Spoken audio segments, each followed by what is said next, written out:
Donc, on a vu la dernière fois ce qu'il en avait été de l'envoi du préfet Lossa en Louisiane et de sa mission qui était de reprendre possession de la colonie au nom de la France, mais qu'à cause de divers retards, de divers problèmes, il était le représentant quasi unique de Paris dans ce territoire qui reste immense et que, dans les conditions qui sont les siennes, son travail, sa tâche n'allait pas être franchement aisée.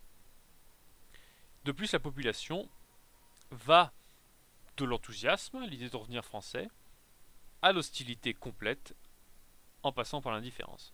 Donc qui est plutôt favorable à un retour de la France?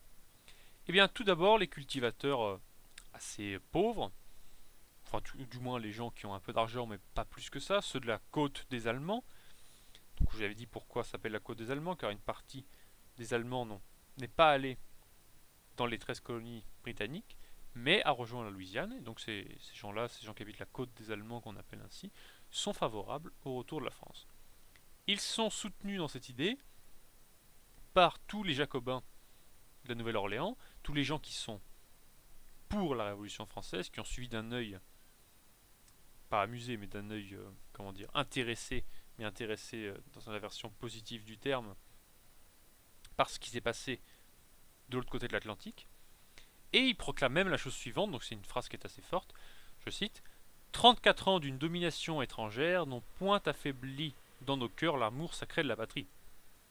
Ça me paraît assez clair, d'autant plus que, je vous le rappelle, amour sacré de la patrie, ce sont les premiers mots de l'un des couplets de la Marseillaise, de ceux qu'on ne chante jamais, et qui sont pourtant magnifiques. Je vous engage à réécouter la Marseillaise en entier, dans sa version orchestrale par Berlioz, ça fait 8-9 minutes, vous pouvez la trouver sur YouTube, et bien vous entendrez que ça commence ainsi: amour sacré de la patrie.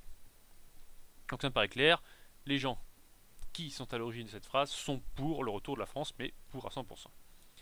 À côté d'eux, d'autres ont le cœur beaucoup moins réjoui. En effet, je vous ai dit que sur place, il y avait une communauté importante de gens qui avaient fui la France métropolitaine, parce qu'ils étaient en délicatesse avec le régime révolutionnaire, parce qu'ils étaient nobles, aristocrates, qui s'entendaient ne pas rester dans un pays qui bafouait leur mode de vie. Et bien, chez ces gens-là, l'arrivée des drapeaux tricolores n'a pas soulevé de vagues d'enthousiasme débordant, on peut le comprendre. Ils sont sur le même plan de tous les planteurs, les grands planteurs, cette fois ceux qui ont de l'argent, des grandes exploitations, et qui en partie se sont enfuis de Saint-Domingue révolté. Donc je cite encore cet événement, mais il faut comprendre que dans celui qui nous intéresse, le cas de la Louisiane, il est à la fois proche géographiquement et proche chronologiquement. Il est même d'une actualité brûlante dont tout le monde se souvient, et surtout il crée un précédent d'une ampleur incroyable et inégalée. C'est l'indépendance, donc Haïti après, d'un pays, à la suite d'une révolte majeure d'esclaves. Donc c'est quand même un précédent qui est très important. Et tous ces gens qui avaient fui Saint-Domingue, les grands planteurs, pour se réfugier en Louisiane, ont peur que l'arrivée de la France n'amène une nouvelle révolte d'esclaves et leur fasse perdre à nouveau tout ce qu'ils ont pu reconquérir, réengranger. D'autres même voient déjà Paris introduire sa dictature entre guillemets, c'est-à-dire des choses comme les assignats, donc A2SIGNATS. Qu'est-ce qu'un assignat? C'est un papier-monnaie qu'on a essayé d'introduire en France et de diffuser, mais ça n'avait pas marché, et la valeur des assignats avait fortement chuté avant de s'effondrer. Donc on imagine fort bien que des gens qui utilisent depuis très longtemps des piastres espagnoles qui sont beaucoup plus rassurantes ne voyaient pas d'un bon oeil l'arrivée, du moins ils pensaient que la France allait amener des choses telles que le papier-monnaie dont ils ne voyaient pas d'un bon oeil.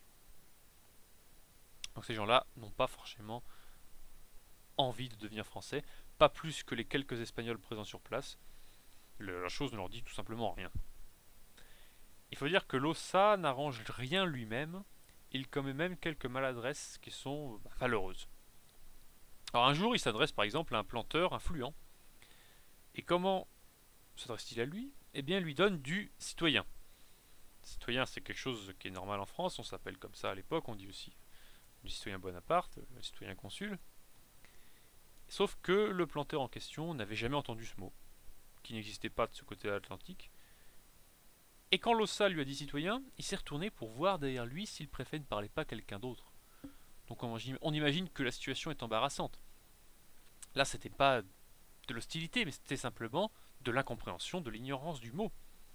Et on imagine aussi que d'autres planteurs, peut-être un peu plus au courant des choses, qui avaient beaucoup d'argent, ne voyaient pas forcément, eux non plus, d'un bon oeil qu'on les appelle citoyens.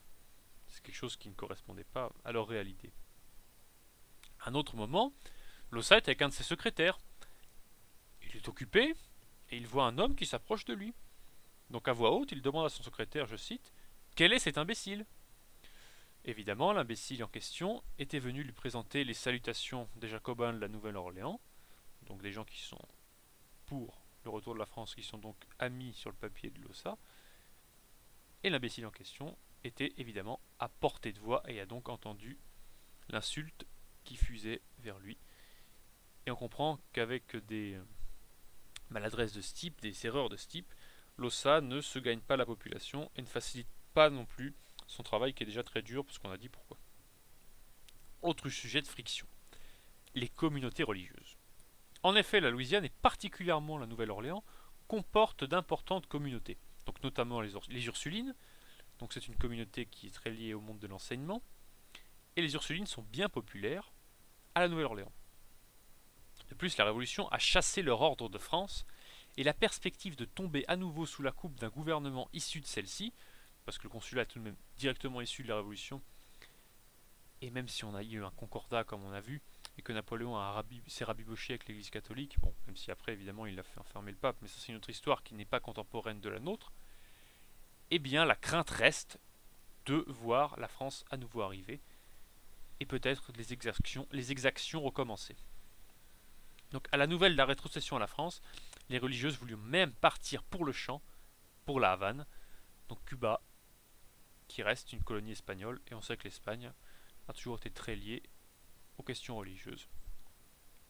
Donc le peuple a grondé, puisqu'il ne voulait pas partir il ne voulait pas voir partir les Ursulines, mais Lossa a dû affirmer publiquement, je cite, qu'elles seraient maintenues dans la jouissance de tous leurs droits et privilèges.